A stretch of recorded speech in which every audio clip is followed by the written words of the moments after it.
stronger. I'm pleased to report this morning, but many of you already know, that America's job machine is going stronger than ever, fueling a strong recovery and opportunity for hardworking women and men all across this great country. America is back to work. Today, we learned that in January, our economy created 467,000 jobs. But that's not all. We learned that job growth in November and December over last year was revised up by more than 700,000 jobs. On top of that, 400,000 jobs on top of the 400,000 that were previously reported. This morning's report caps off my first year as president. And over that period, our economy created 6.6 million jobs. 6.6 million jobs. If you can't remember another year when so many people went to work in this country, there's a reason. It never happened. Take a look at the chart. You can look at the last, all the way back to President Reagan. Look how many jobs we created in an average per month. This is, it's never happened before. And look, history's been made here. But it comes alongside the largest drop in unemployment rate in a single year on record. The largest reduction in childhood poverty ever recorded in a single year. And the strongest economic growth this country has seen in nearly 40 years. Historic economic progress. And I'm proud of the role the administration played in this economic plan has played in the recovery. You know, the rescue plan that Democrats passed to get the economy going again, the bipartisan infrastructure law that's starting to get underway, rebuilding bridges, roads, highways, ports, airports, internet. There's so much more that we're doing as well. And my decision at the outset of our administration to buy American. It's always been the law, it was very seldom ever followed. Now it's a reality, not an empty promise. I made clear that when the federal government spends taxpayer dollars, we buy American products. American products made in America, including all the component parts of that product, with very few exceptions. With the support of the American private sector, our business leaders and entrepreneurs, our workers, our union leaders, they've all come together like never before in my days in Washington. I know it hasn't been easy. I know that January was a very hard month for many Americans. I know that after almost 2 years, the physical and emotional weight of the pandemic has been incredibly difficult to bear for so many people. But here's the good news. We have the tools to save lives and to keep businesses open and keep schools open, keep workers on the job, and sustain this historic economic comeback. Vaccination and boosters have proven incredibly effective. This past month, we started mailing out tens of millions of at-home tests to deliver to your home for free so you can determine whether or not you have COVID. And that's in addition to the 20,000 sites across America where you can get a test in person for free to determine whether or not you have COVID. And we have more treatments today to keep people out of the hospital, including life-saving antiviral pills, which we've purchased millions of. And now we're seeing the difference over what our efforts have made. Look at what's happened. Just in the past 3 weeks, today's extraordinary job report data was collected. The COVID crisis has been cut in half, down in half in just 3 weeks. Still too many cases. Still, we have to be on the alert. But to be clear, this is a dramatic decline. Now, I want to be clear. Even with the extraordinary news, even with the historic economic progress we've made across the past year, we still have a lot of work to do. Making sure every American has a job is a great start, but it's not the finish. For many Americans, wages are up this year. In January, wage increases were strong across the board, and that's good. We have to continue to keep wages growing, and we need even more high-paying jobs. Jobs you can raise a family on and have some breathing room. 2 weeks ago, the CEO of Intel, Pat Gelsinger, came to the White House to announce a brand new $20 billion semiconductor factory. They called it a campus outside of Columbus, Ohio. It's going to create 7,000 jobs just constructing the facility and 3,000 permanent jobs running the facility with an average salary of $100,000. $135,000. These semiconductors or microchips power virtually everything in our everyday lives, from our cell phones to automobiles, the refrigerators, the internet, the electric grid. Without semiconductors, these things do not function in a modern economy. So the spin-off of this is going to create thousands of additional jobs as well, helping us build more American products in manufacturing automobiles, appliances, and so much more. It's going to create jobs, and it's going to help ease inflation. One of the reasons why automobiles cost so much money these days, and they're responsible for 1/3 of all the inflation that's calculated in the market, is because they lack the semiconductors to build the vehicles. Intel's announcement helps fix that problem. Last week, I called a meeting of CEOs from General Motors, Ford, Microsoft, and other major corporations in America. Mary Barra of General Motors, the chairman of the board, the CEO, I should say, announced a $7 billion investment in a Michigan manufacturing plant to manufacture electric vehicles. It's going to create 4,000 new quality jobs at prevailing wage.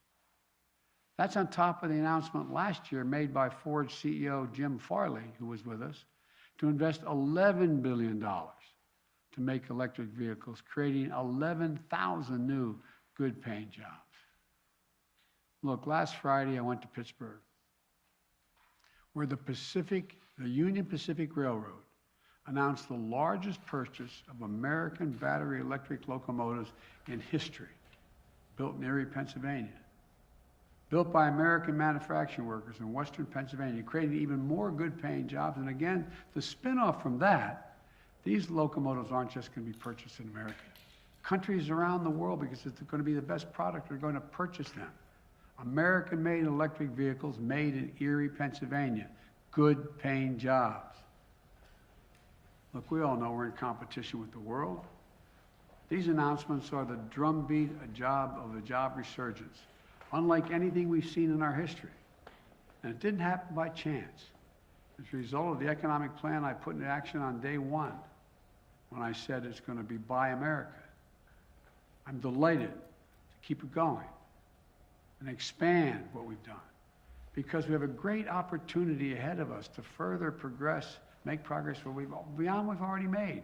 Look, the House of Representatives just passed a few minutes ago, just a bit before I walked over here, to provide $90 billion, over $90 billion for research and development, manufacturing, and all those elements of the supply chain needed to produce end products right here in America. So we can keep delivering more announcements like the one we've had in these past few weeks. Another way we're boosting our economy is by promoting competition. Look, hamburger is, up fourfold almost, many places. Well, guess what? Meat processors, or shipping, railroads, other industries are dominated by a few giant companies that control the market they operate in. And over the years, this domination of the market by a smaller number of companies, smaller and smaller, it's about 4 in the meatpacking area, has reduced competition, squeezed out small businesses and farmers, and in many cases increased prices, and almost all of them increased prices for consumers. Look, I'm a capitalist, but capitalism without competition is not capitalism, it's exploitation.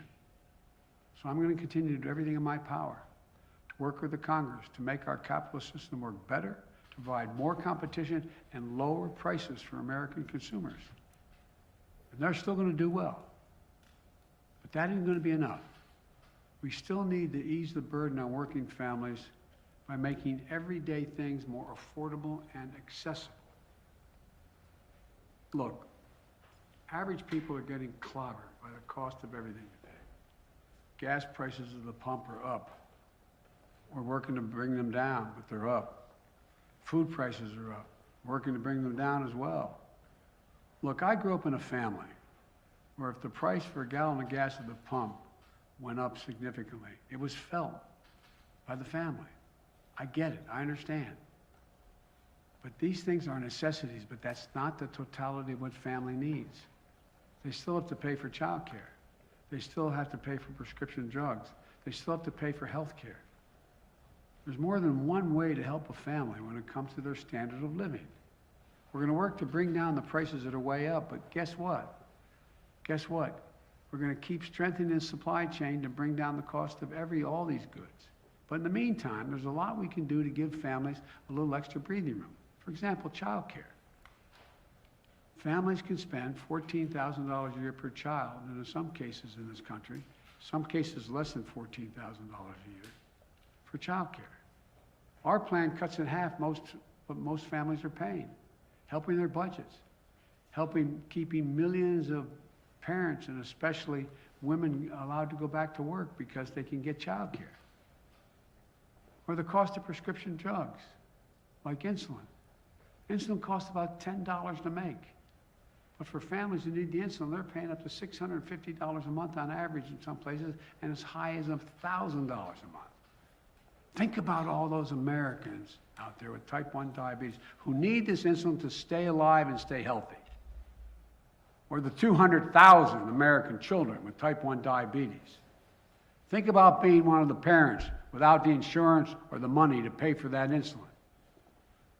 How do you look your child in the eye who needs an insulin? They have no idea how they're going to figure out how to pay for it. Think about what it does to them. Their self-esteem, their dignity, their ability to look their child in the eye. We cap the cost of insulin at $35 on our plan. $35 a month. The companies are still going to make a healthy profit. We can do that tomorrow with the stroke of a pen. But we have a generation of so-called, for example, sandwich generation. That is, you have a young child and an elderly parent, and both need help. And look, we can help them take care of mom and dad and make it work. There's a program that allows us to, on Medicare, that someone can come and install a handrail in the shower so mom doesn't fall, to make sure they have what they need to live with safety and dignity in their home, pick up the prescriptions, make an occasional meals. We can do all that. So when mom and dad put their head on a pillow at night, they can have peace of mind that their elderly parents are doing well and their children are okay. We're still going to work on gas prices. We're still going to work on the food prices. But in the meantime, we can deliver that peace of mind to the American people and give them a little breathing room. And by the way, the proposals that I have out there, nobody earning less than $400,000 a year would pay a single additional penny in taxes. Not a single penny. And a lot of companies I've spoken to are willing to pay a little more in their corporate taxes and their personal taxes to see that happen. You've heard me say it 100 times. You got 55 companies of the Fortune 500 companies that paid zero tax the last couple of years. And they made over $400 billion. Look, if we can do this without increasing the deficit, actually we've reduced the deficit over $300 billion. And 17 Nobel laureates in economics came to me several months ago to say that this plan would not only not raise inflation, it would ease long-term inflationary pressures. Look, the bottom line is this. The United States is once again in a position to not only compete with the rest of the world, but out-compete the rest of the world once again. We can keep coming together and invest in the backbone of America, the working class and the middle class folks. There's no limit to what we can achieve. So let's keep the wages rising and let's start lowering cost. Our businesses are the best in the world. Our workers are the best in the world. Give them half a chance. They'll outcompete anyone, anywhere in the world. We can have a quality of life for working people that they deserve at the same time. And by the way, the middle class, when it does well, when the working class does well, everybody does well. Everything is better for the wealthy, the super wealthy, and the slightly wealthy. Nobody gets hurt. So let's face these challenges head on. Let's keep building a better America. I want to thank you, and God bless you, and may God protect our troops. Thank you. Mr. President. Mr. President. High gas prices. Your response to Putin and Xi, sir. Genocide against Uyghurs.